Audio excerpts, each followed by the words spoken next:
weeks has been a big emotional roller coaster for me and Agatha and our families. So as you're aware, we were abducted in Tanzania by Tanzania security forces, and we were tortured. So when I came back to the country, I said that I will not speak until Agatha is found. And Agatha was found, and we're happy that she's back and alive, and she's here. And I said we'll share what happened to us.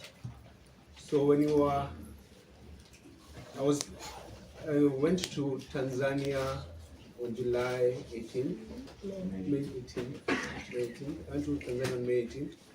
We were going there as activists to attend to Police's hearing, which was supposed to happen on Monday the 19th. And I was in the same flight with Mother Karua and other activists. There were 8 of us in that particular flight. And when we landed, 3 of us were separated. That was Mother Karua, Gloria, and Lynn, and they were deported. I was able to get into the country legally, and my passport was signed and stamped with an empty stamp. I went to my hotel, and I checked in, and I relaxed. And then on the 19th, and then on the 19th, like the early morning hours of Monday, some men came to my room and they were knocking, and they were very violent in the knocking. And they were demanding that I go with them, and I said I can't leave my hotel room at that hour of the night. I said I needed a lawyer. And then at 3:30 a.m., some lawyer showed up and said, oh, these people are police officers, you should go with them. And I said, no, I can't leave my room at night. And I barricaded myself in my room until morning. When morning came, I called Agatha had come from a different flight, and she was in the same hotel with me. And I called Agatha. I was going to check out the same day on Monday morning. So I called Agatha and I said, come pick my bags for me and keep the bags in your room for safety purposes, and also because I was supposed to leave the country the same day. So Agatha came to my room and picked my bags. When she picked my bags, I went downstairs and I found the same people who come at night who are waiting for me, but there were more of them now. There were about maybe 10 to 12 people who are waiting for me. They followed me to the bathroom and they wanted to arrest me. I screamed in the entire hotel and ran away back to where my colleagues were. They followed me there. They said, oh, we just need to take you for questioning. Where is your phone? I said, I don't have a phone. So they picked me up, took me to migrations, and they told me to write a statement, which I did. I was fingerprinted, photographed, and then they said, now we need to get your phone. I said, I don't have a phone. I don't know where my phone is. And they took me back to the hotel and reviewed the CCTV of the hotel, and they saw that Agatha came to my room and left with my bags. And that's when Agatha was arrested, taken to her room, which was ransacked. They did not find my phone and my laptop. They took us back to the immigration office, and Agatha was interrogated for hours, for about 2 hours without lawyers. We went there with 3 lawyers from Tanganyika Law Society, but they were not allowed where Agatha was. They interrogated her. Around 6 p.m. I got a call from the Kenyan ambassador to Tanzania, Mr. Isaac Jenga, who told me I was going to get deported from Tanzania. I was like, okay, I'm happy to go home. Around 6:30 or maybe some 3 minutes after 6, some guy came who said he was from the state office or state security, and he started beating me up. I was being beaten at the presence of my lawyers and Agatha. He started calling me, saying that I'm an inmate, I'm coming to destroy their country, and I'm a problem, they're going to teach me a lesson. And then he said that we're under arrest. So we were moved from immigration office, me and Agatha, to Central Police Station, where we found a guy called, we never came to know, he's called Mafuele. At the station, the beating continued, in the presence of those 3 lawyers who said nothing. And they said we must produce our phones. When Agatha was being arrested during the day, they found her phone. So they had Agatha's phone, but they did not have my phone. I did not give them my phone. I didn't even have a phone at that particular moment, but they said that they're going to teach me a lesson I'll never forget. At that session is where they said they're going to rape Agatha. That guy called my phone and said he's going to rape Agatha. He stayed there for a couple of hours between I think 6 and 8, the slaps, the beatings. And then the lawyers were chased away and were told if they don't go, they'll be investigated. And the exact words that guy told them, nyinyi tutatuma uzalendo wenyu. And that meant that we're going to measure the patriotism of those particular lawyers. They did not leave the station. So the lawyers left us. And when the lawyers left us, they did not tell our families that were being beaten and being harassed and being threatened. Because Mafole asked me in front of those lawyers, are you circumcised? I said, I'm circumcised. I said, we're going to circumcise you again. So there's a lot of threats and beatings. I was only being beaten at that station. They did not attach Agatha. So when we were there, they kicked us out of the room. And I said, I want to go to the bathroom. So someone took me to the bathroom. The young man who took me to the bathroom told me, these guys are going to hurt you, and they're going to hurt you so bad. Give them your phone. I said, I don't have my phone. And my fear was because we had gone to Uganda, Tanzania rather, with many other activists. And if I lose my phone, or if they get my phone, they get hold of everyone that I was talking to in the country. So I could not give them my phone or my laptop. So when I went back I went to the bathroom, came back, and we were told to wait outside. Mafole made a phone call to someone. And a few minutes later, some guys came, 6 or 7 of them, very mean looking people with one lady. It was at, that time is very hot, but they were wearing half jackets. It was smelling of alcohol. They looked so evil. So when we went to the central position, there was a staircase on this side, so we came in through this staircase, but where we were, there was another private staircase where they took us out with. They took us downstairs to the car, and we were blindfolded and handcuffed on the back. And it was a white Land Cruiser. At the back, there were like a lot of sticks and a lot of fake number, like a number of number plates in that car. The guy across me had an AK-47. They were all in civilian clothes. So Agatha sat, it was a Land Cruiser. Agatha sat this seat, I was this other side, in a face me position. And then they drove off. Then they took us, drove for about 20 minutes. Then they took us to a building.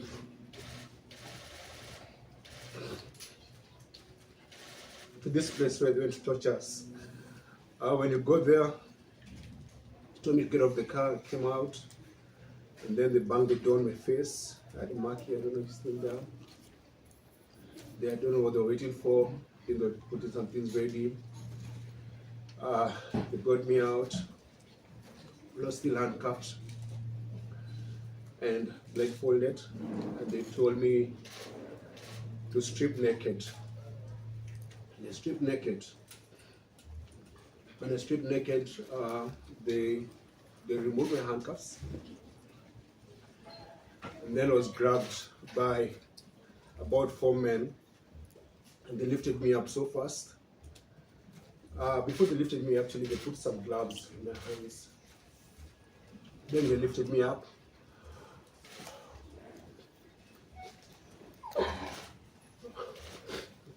They lifted me up and tied me upside down. There's a photo I saw online about what they did to us. It's in my bag. You can distribute it when I'm done talking.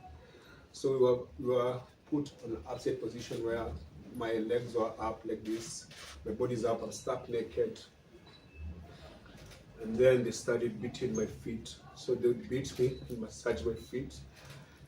Beat me and massage my feet. I was screaming so hard, I couldn't even, there was no tears coming out because of how painful it was. One of them said, put his hand in his mouth. So they put my hand in my mouth. And they would tell me, stop screaming, the kids are sleeping. And then to drown my screams, they opened the car, because I could hear them, they were playing gospel music in the background. They beat me, then they removed the underwear from my mouth, and they started questioning me, asking my name, where are you from, why are you here, who sent you, why are you coming to destabilize our country? And then they said, wake moto. So some guy put lubricant in my rectum, in my anus, and then started inserting objects. Insert objects and put it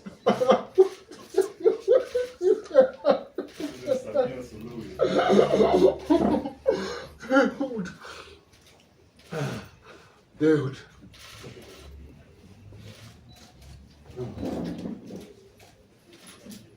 Dude, put objects in my hands and then say you're feeling nice, say you're feeling good, then you say Asante Samia, Asante Samia. So I say Asante to their president. Then they'll push hard and then hit out like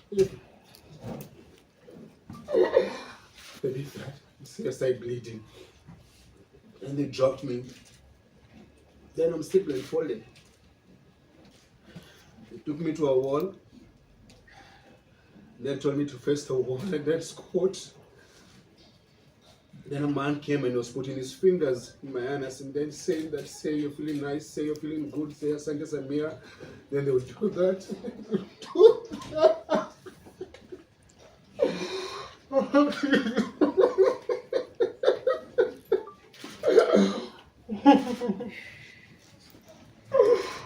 And then they tell me to turn around, I'm naked. So all this time they're telling me they're recording everything they're doing to us, or rather they're doing to me. So they're recording this, they're teaching me a lesson. So I'm stuck naked, they tell me around, say your name, your wife's name, your kid's name, where do you live, where do they go to school. I'm naked. And they removed the blindfold and said now, so when I'm answering these questions, when I turn around,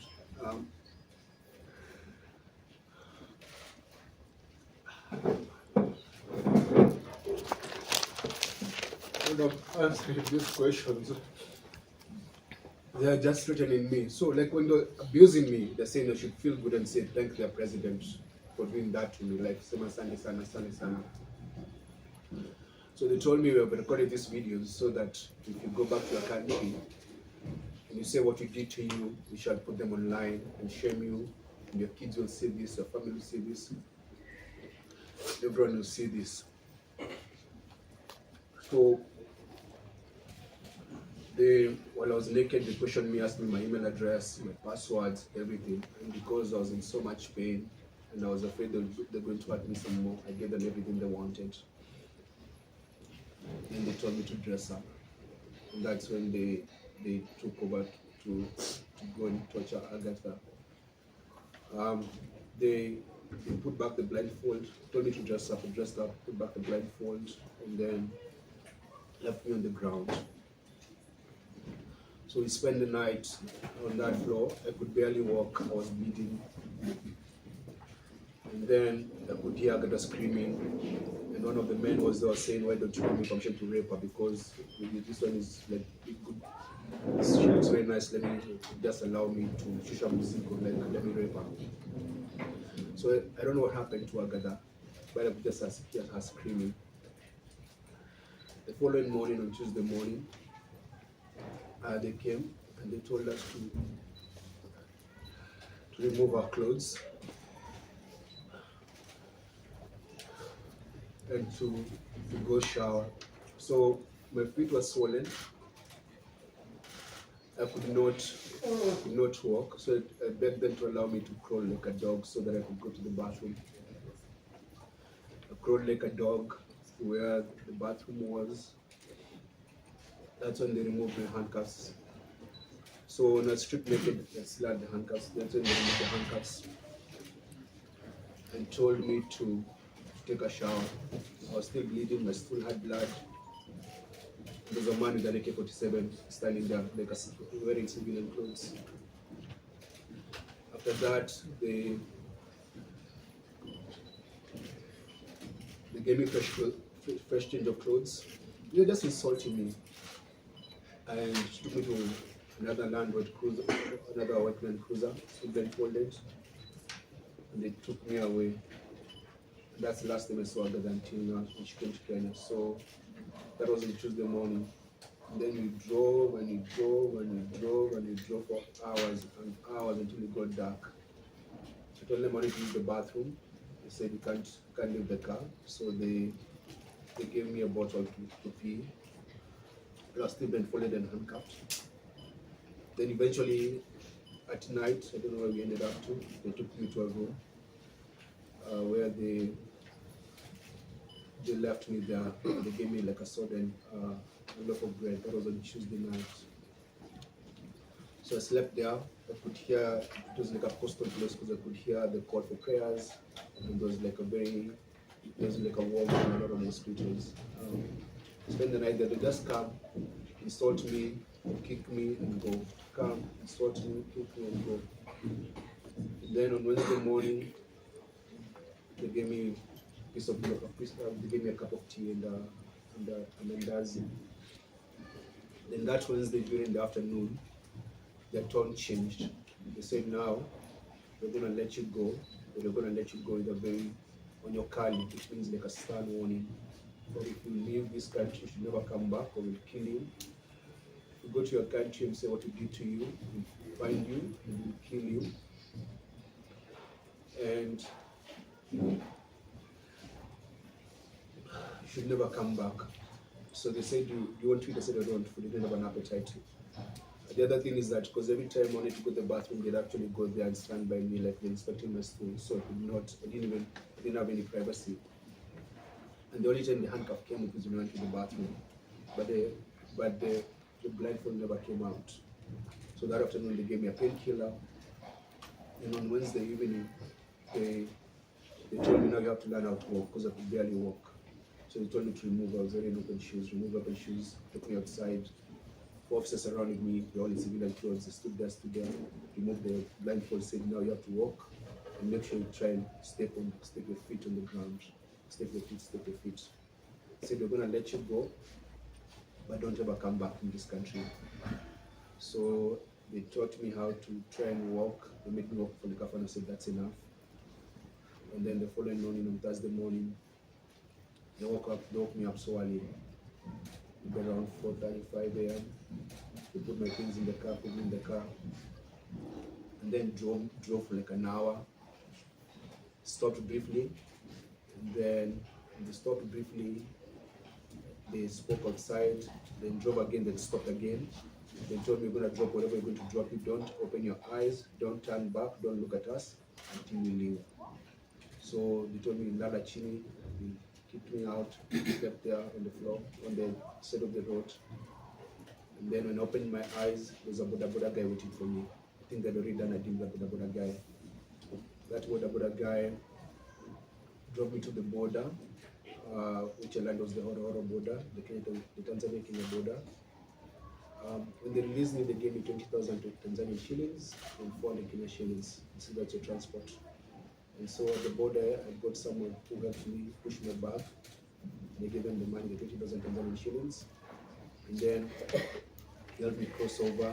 Then I used the money to take a border and called my wife. When we went to Tanzania, we went there as friends of Tundulisu and friends of Tanzanians. I'm an East African, I have an East African passport, and I'm allowed to travel freely within the region. Because that's the deal, yeah. Like we're a regional bloc. I did not go to that country legally, and I did not commit a crime.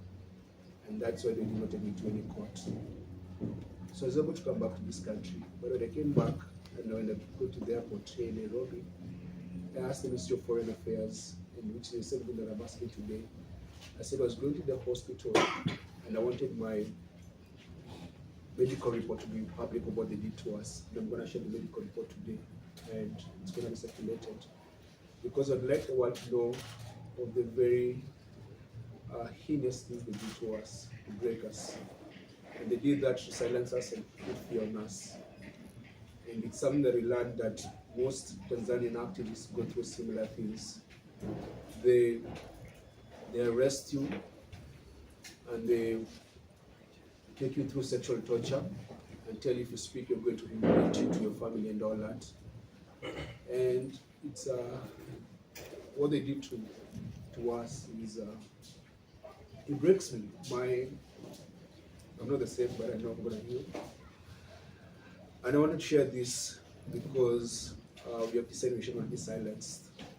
We should let the world know what happened to us. Yeah, so my government let me down. My government sided with Suluhu's government and said we're interfering Tanzanian politics. We were not interfering in Tanzanian politics. We went there as visitors, and we did not hide the reasons for our visit. I've been to Tanzania before to visit another political prisoner, Freeman Boy, who was Chadema's leader before Tundu. I was in Uganda when Bobi Wine was under house arrest. I went to Uganda when Nyanzi was in jail, visited her in jail. I've done that in many other African countries because I'm an African. I belong to this continent, and Africa is home. So that's why we're here. So we're here to share our story and to say that our bodies might be broken, but our spirits are strong. Forgive my tears, it's just that, man, my heart is not good, man.